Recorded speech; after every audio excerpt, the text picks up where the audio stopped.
Welcome back to the course Millennials and the Millennium. Today we're discussing the view Amillennialism. So what does this view teach? Well, one of the things it teaches is there is absolutely no, I repeat, there is absolutely no period of worldwide peace and righteousness known as the millennium on earth before the end of the age. Looking at Revelation 20, what this view holds is the entire church age is actually the millennium. I repeat, the millennium is actually the entire church age, starting from the first advent of Jesus, going all the way to the second coming. Christ's second advent ushers in the resurrection of the dead, the last judgment, and the creation of the eternal state, the new heaven and the new earth. Now, amillennialism also teaches that there are parallel kingdoms, good versus evil, or God versus Satan, until the second coming. Also, they view Revelation, the binding of Satan, having occurred at the first coming of Jesus. So Satan is bound at the first coming of Jesus with the cross and the resurrection. However, at the end of the millennium, or at the second coming, Satan is released for a very short period of time before he's defeated. So what that means is the 1,000-year reign of Christ, the millennium, the church age, is actually a really long period of time. So amillennials look at the 1,000 years as symbolic. Remember what we talked about at the very beginning of this course. Some of the language is symbolic, and amillennials see this in the 1,000 years, the 1,000 years being symbolic. And while evil still persists today, Satan is bound by Christ's victory and the presence of the kingdom of God. Jesus' reign is in heaven during this church age. However, at the end of this age, the end of the millennial age, what will happen is Jesus will come back, the second coming, the resurrection of the dead will occur, Satan will be defeated, and you'll have the judgment for all people. All of those events will commence at the same time with the second coming of Jesus. The truth is, the amillennial view was established by Augustine and has been a dominant view in church theology ever since. And the reality is, a lot of people don't know that.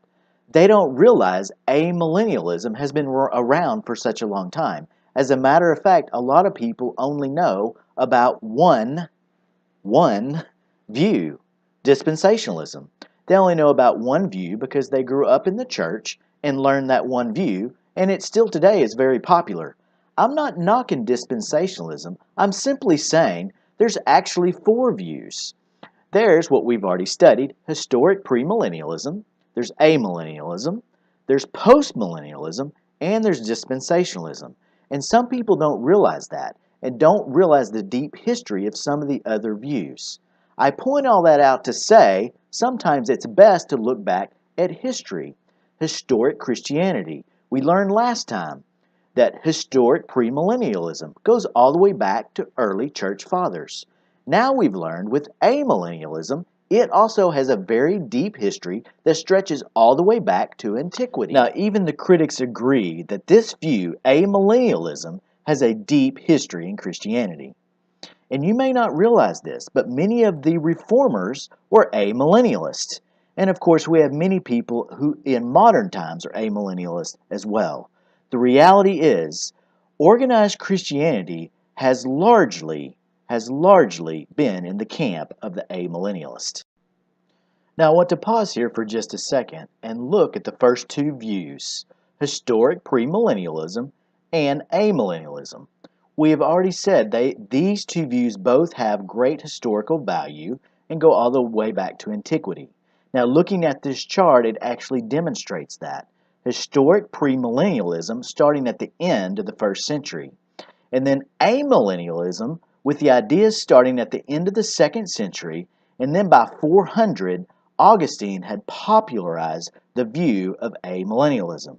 And going forward, we'll continue to look at these kind of graphics to show how these different views developed over time. Now in closing, I want to emphasize that theology should inform, but also be very practical. So my question to you is, how does amillennialism affect your life? All belief systems affect how you think and act.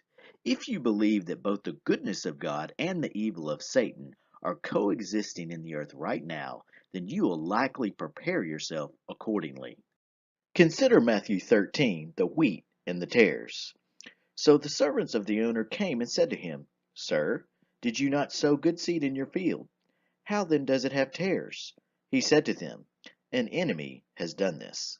The servants said to him, Do you want us to go then and gather them up? But he said, No, lest while you gather up the tares, you also uproot the wheat with them. Let both grow together until the harvest. So as you realize that there is evil in the world, coexisting with the goodness of God, with the kingdom of God, you realize there is a need for spiritual warfare. There is a need for protection and prayer. Listen to Nehemiah chapter 4. Those who carried burdens were loaded in such a way that each labored on the work with one hand and held his weapon with the other. And each of the builders had his sword strapped at his side while he built. In Luke 22:36, this is what Jesus says. But now let the one who has a money bag take it, and likewise a knapsack, and let the one who has no sword sell his cloak and buy one. So how does this view, amillennialism, affect your life? How does it affect your prayers? How does it affect your life choices? How does it affect your attitudes? Think about that. Your theology determines your life.